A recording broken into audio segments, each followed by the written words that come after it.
Man, this shirt looks good, right? Oh,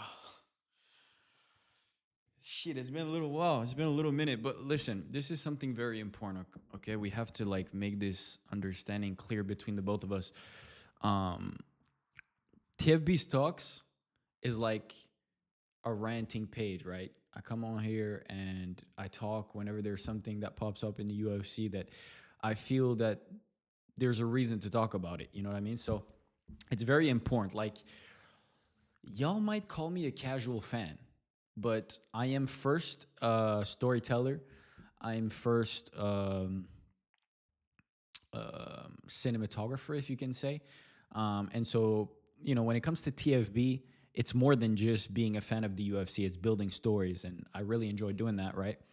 But TFB stocks to me is something precious that is very more geared towards hardcore fan. And sometimes I can't fake that I'm hype about something. So I'm not gonna come on here. I maybe talked about this before. I may have not, but this is something important. All right. So I want to make this clear. I'm not good at faking emotions. Okay. If I sit down, it's because I care about it and I'm gonna talk to you about it.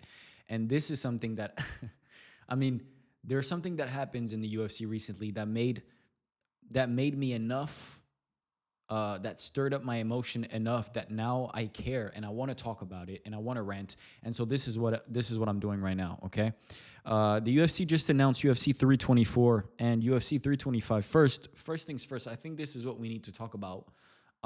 Justin Gaethje versus Paddy Pimblett, and this is also a reason why I kind of love TFB stocks, because TFB stocks is fast, right? I come on here, I sit down, I talk, and I can just push it out, pretty fast. But I was thinking about even making a video on the main channel talking about this, but it would be too long. Probably the news would die down after a while, so it doesn't make sense. The TFB videos takes a lot more time. So, but when you think about the UFC and what made you interested in UFC so long ago, at least for me personally, all right, is I used to be a boxing fan. I used to really enjoy boxing. And what happened in boxing is, genuinely though, like, the politics was so heavily controlled in that sport that a lot of times the most interesting fight never happened. We talked about this a million times. Everybody talked about this. I remember back then, like, everybody that knew what the UFC were, at least in my entourage, didn't want me to watch it. Like, my mom told me never watch it. Like, the fights that were happening later, like, at night, they told me like it was some WWE stuff. It wasn't a real sport in my mind when I was young. But when I grew up and I started, realizing what the UFC was and what mixed martial art was, what really made the sport interesting is that every time there was two guys that were supposed to fight, they made it happen. And maybe back then, like, we have a bias of the time. Maybe back then there was people complaining about it, that they should have made better matchups. But at least that's what it feels like. That's what it felt like. And since I've been a UFC fan for the last 4 years, that's how it felt. You know what I mean? When there was a matchup that needed to be made, the UFC made it happen almost too fast. Sometimes I remember watching, like, maybe Shafkat versus Ian Gary is an example that I have, like, recently in my mind, where you're like, damn, they're pushing someone fast to the title. Joshua Van is another example recently. If they have a contender, up and coming prospect, they're not afraid to really put him against the champion if the hype is there, right? Whereas in boxing, you'd never see that happen. Like, a 24-year-old prospect would never fight for a championship, would never be pushed in that position that early, because the risk is so heavy, right? If he loses in boxing, a loss it means more. Whereas in the UFC, it never meant that way. Like, they'd push guys, they'd make the fights that were interesting fast enough. I wish I had more examples, but I remember even some guys that were, I would see, like, the announcement of a fight and be like, damn, like, that's a big risk for the UFC, because this guy is like a prospect that could potentially become a superstar. And now they're Sean O'Malley's a good example. Sean O'Malley as well. Like, they pushed him fast and they put him right away. Like, at the same time, obviously now there's a reward component to it. Like, if he wins, then he becomes an even bigger star. But anyways, in boxing, the energy is a bit different. But that's what really made me fall in love with the UFC, I think. And I don't want to now generalize. I don't want to make it seem like this is something that's been happening forever. The UFC hasn't, like, put out fights like this in a while. But this is a reason to complain, I think, because there's a clear number one contender. Whether you like it or not, whether he got injured in his last or the fight before his last fight, he got injured or missed weight, whatever the reason was, I don't really mind. I don't really give a fuck, to be honest. The truth is, there's a number one contender. He fought Beneil Dariush when Beneil was at his peak, prime Beneil, knocked him out. He beat Charles Oliveira in a clear decision. All right, it was a close fight, I agree, but he won. It was pretty clear. And then he beat Dan Hooker, already as an established number one contender. There's no discussion to be had here. And what really pissed me off is, it's funny because one of my editor texted me this morning. He was like, man, there's this, they just announced Gaethje versus Pimblett. We should make a video about this. And the funny thing is, I was just like, instinctively, I was like, there's no way the UFC made this fight. Or, he told me Topuria vacated the belt, which wasn't right. But it was kind of as if Arman wouldn't fight for the title. So when I saw this announcement first, I was like, it is what it is. Like, they're making this fight, and then this guy will fight the winner of Arman versus Ilya. But I guess that's not what Dana White is thinking. Dana White said, this guy is fighting Ilya Topuria later in 2026, which to me blows my mind, right? Because if they made this fight, which is a great fight, on paper it's an amazing fight, for the interim, I mean, whatever. If you want to push that interim title fight knowing that there's another up-and-coming or another contender coming up, I guess fine. They did it with John Jones, but I guess they don't want to do it for nobody else. But they do it with John Jones, where there's a fucking interim champion who defends the belt. That never happens usually. If they did it here, I'd be like, maybe that's some consistency here. But obviously, they don't usually do that, and they're not planning to do this with this fight either. So they made this fight as a clear number one contender, meaning so the winner of this fight fights Ilya Topuria. It makes no sense. It genuinely makes no sense. And if you're even just one step or like one little tick above a casual fan, the sport just a little bit, what happens is it degrades the sport a little bit. It like delegitimizes, the rankings, the contenders, the guys fighting. And it's like, in no other sports does this happen, right? Like, the rankings is everything in other sports, but in the UFC, it's such a like a strong independent business, a strong independent promotion, that they can make the decisions that they want. In other sports, you'll never see this. Like in hockey, the tournaments, the two winners, go at each other in the final. In an ATP tournament, the number one or like the number one, number two seeds, or the guy that wins the semifinals, go at it in the final. Whatever sport you may think of, basketball, NFL, whatever, it's all the same thing, right? It's the winners that get the opportunities, not someone handpicked, not someone like that the promotion choose.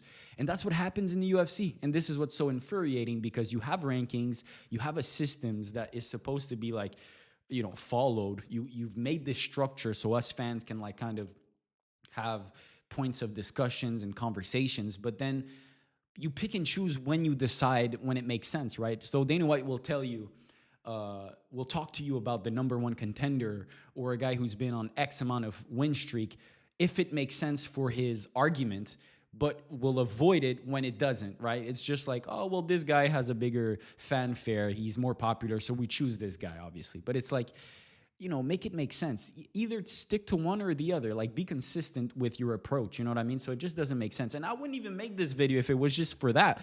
But they also announced this fucking bullshit. What is this? Like, what the fuck is this? I don't get it. I really don't get it. I don't get it. Volkanovski versus Lopez, they literally fought not even a year ago.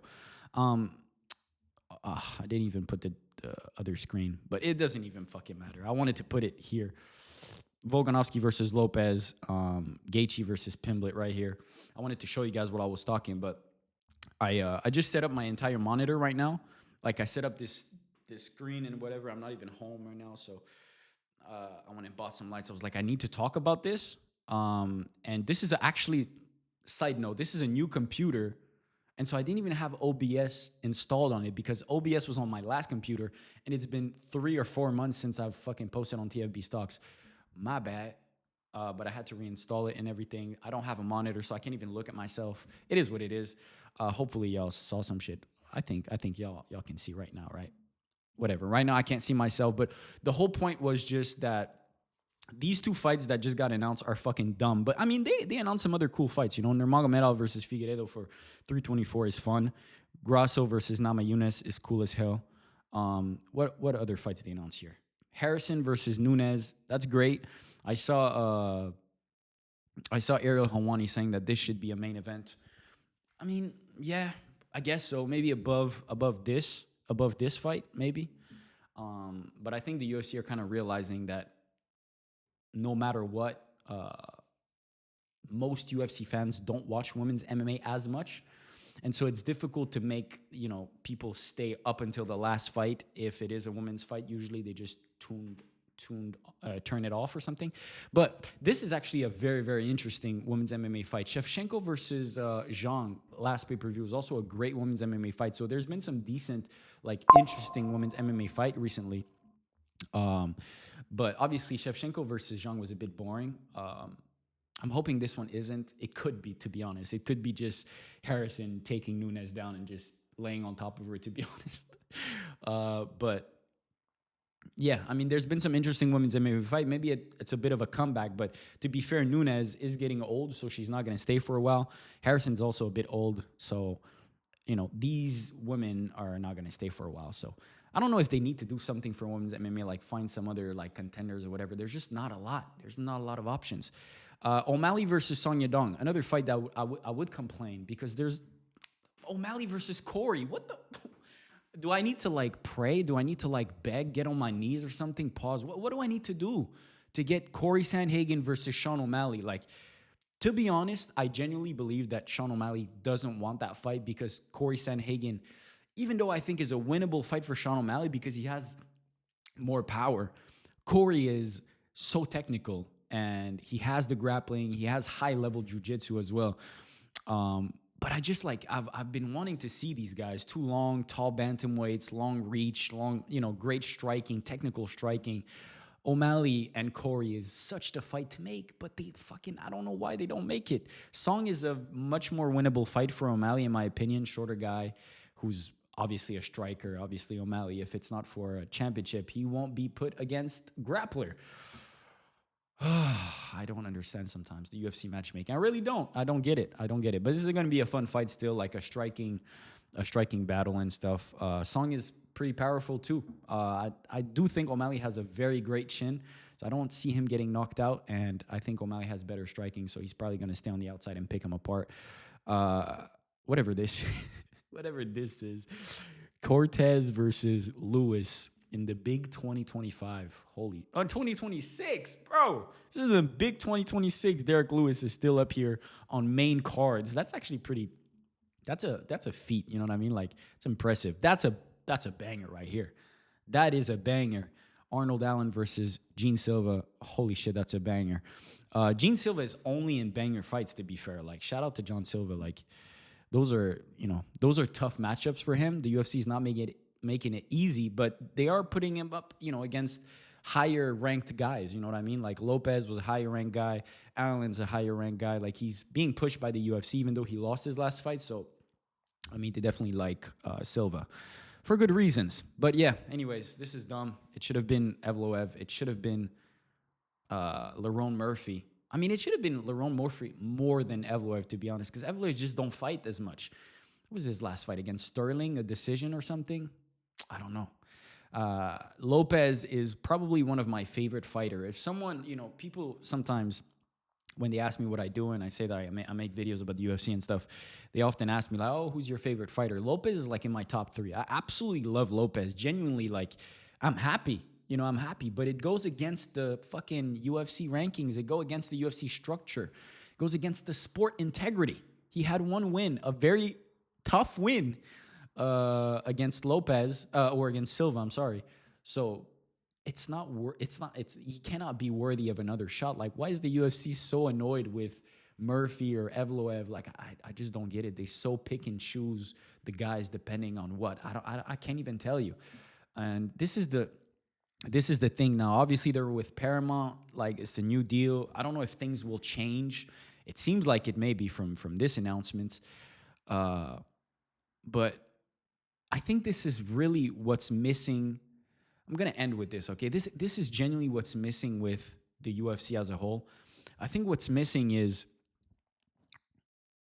like legitimacy, like integrity within the sport, so that there's not like a big bald guy that controls every decisions based on his feelings, based on relationships that he has with fighters, based on if someone wants more money on his contract or not. Like, you only see this in the UFC. You only see these types of disputes, and then it affects the legitimacy of the sport. Like, if someone misses weight, broke his back, had an injury, whatever it is, he's still the number one contender. Like, it might have pissed you off, it might have ruined your pay-per-view, but that doesn't necessarily mean that he's not the number one contender. It doesn't, you know what I mean? And for that guy to go out there, still defend that number one contender spot and still not get the title shot, it's like it completely delegitimized the sport as a whole.